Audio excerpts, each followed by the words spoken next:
How to prevent hair loss? Limit your use of hair dryers. Heat weakens hair proteins. Constant heating and drying can lead to brittleness and fragility that can cause hair loss that would not have occurred otherwise.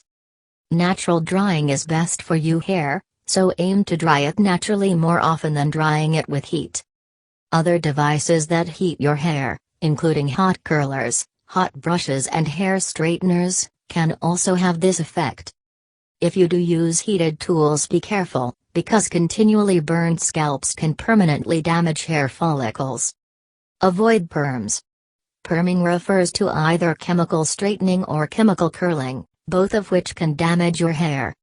It works specifically by breaking the inner bonds of your hair, and then reforming them in a different way to straighten or curl your hair. This weakens your hair, making it dull, dry and brittle. 4. Over time, dry and brittle hair can contribute to hair loss. Cut down on dyes and chemicals. Frequent use of hair coloring chemicals increases the chances of serious damage being done to your hair. Never color your hair more often than every 4 to 6 weeks. When it comes to going gray, it's a lot kinder to your hair to let it turn gray than to dye it. Don't bleach your hair. Bleaching your hair removes your natural pigment when the cuticles are penetrated by chemicals.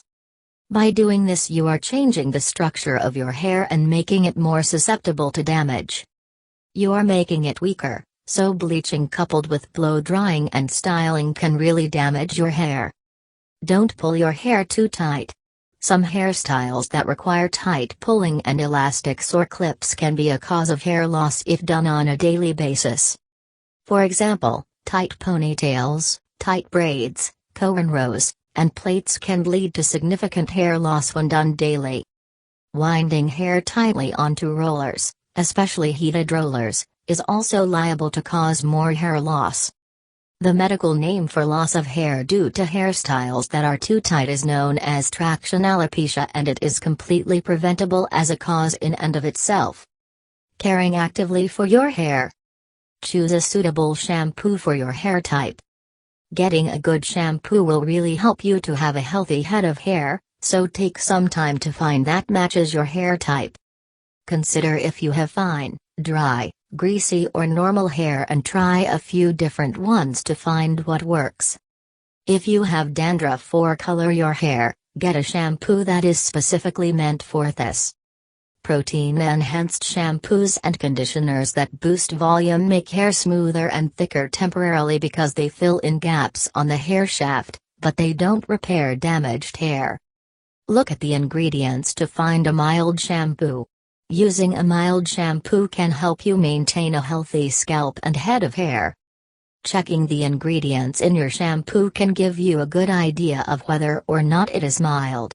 Avoid anything with sulfate, parabens, and/or sulfonate.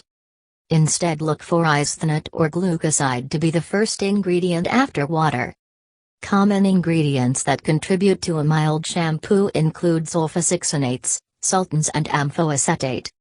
Silicones, polyquaterniums, and guar can be good conditioning ingredients. Use a good hairbrush. How you brush your hair can have a big impact on the condition of your hair. Go for a soft brush made from natural fibers, and don't brush from the top down, but from the underside out. 15. Be as gentle as you can and don't pull too hard. It's best to avoid brushing your hair when it's wet. Use a comb instead. Try a scalp massage. A scalp massage with a nourishing oil, such as coconut, rosemary, lavender, or almond oil, will increase the blood flow to the surface of the skin on your head and your hair follicles. Rubbing and kneading your scalp warms the skin and boosts circulation so the cells in the follicles get plenty of nutrients, which in turn maximize hair growth potential. A scalp massage can also relax you, which will help your overall body function. Test your hair for thinning if you're concerned. Testing whether or not you're suffering from hair loss can be done using what is known as the tug test. Take a small bunch of hair, about 20 to 30 hairs, and hold it between your thumb and index finger. Pull slowly but firmly. If more than 6 hairs come out at the same time, you may have a hair loss problem. This is not a proven test, So be sure to visit your doctor or a trichologist if you think you're losing more hair than normal, remembering that we lose a lot of hairs each day naturally. Eating right for healthy hair. Consume plenty of iron. Iron is an essential mineral that is known as heme iron in animal food sources and non-heme iron in plant sources. Too little iron can lead to anemia, which disrupts the supply of nutrients to your follicles, potentially increasing hair loss. To avoid this, be sure to make iron-rich foods are regular elements in your diet. Red meat, chicken and fish are good sources of iron. So are green vegetables such as broccoli, spinach and kale. Eat enough protein. Protein is essential for strong hair. A deficiency in protein can lead to dry and weak hair, and ultimately, hair loss. Adequate protein can help to provide the amino acids that strengthen hair. It is often included in shampoos, but it's protein from your diet that will help improve the condition of your hair and prevent hair loss if you eat it in large enough quantities.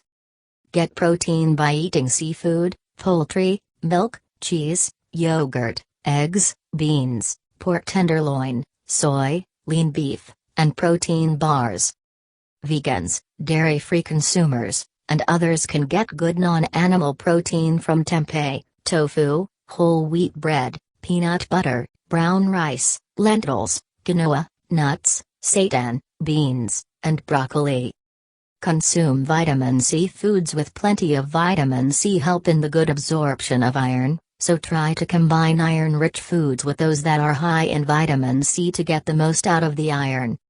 Vitamin C also help with your body's production of collagen, which in turn strengthens the capillaries which supply your hair shafts.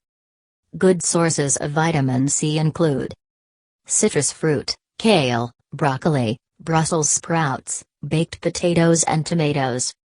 Blueberries, blackberries and strawberries are also good sources. Ensure you get enough omega-3 fatty acids. These fats keep hair healthy and have a role in preventing hair from becoming dry and brittle. They are found in the cells that line your scalp, and also help keep your hair and scalp hydrated. They are important fats that your body cannot make itself, but have to be obtained through your diet. Include plenty of deep-sea fish that contain omega-3 in your diet, such as tuna, salmon, and mackerel. You can also get these acids through seeds and nuts, particularly flax seeds, pumpkin seeds, and walnuts. Eat foods rich in biotin. Biotin is a B vitamin that is water-soluble. It is of particular importance for your hair, as a deficiency can cause your hair to become brittle and could accelerate hair loss. Good sources of biotin include whole grains, liver, egg white, soy flour, walnuts and yeast. Whole grains are also a good source of zinc. A deficit of zinc can contribute to a dry, itchy scalp and hair loss. Consider taking supplements. Talk with your medical practitioner first, but you might like to consider using supplements to prevent hair loss. The types of supplements to inquire about include biotin, inositol, iron, vitamin C, and saw palmetto. These are not proven to prevent hair loss, but some anecdotal evidence suggests they work. Know what to avoid eating. As well as knowing what's good to consume, it's best to know what to avoid too. The basic rules of a healthy balanced diet always apply, but there are a few particular things that can contribute to hair loss.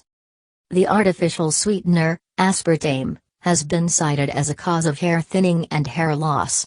Food additives can also have a negative effect. Raw egg whites contain a substance that binds biotin, which prevents its absorption.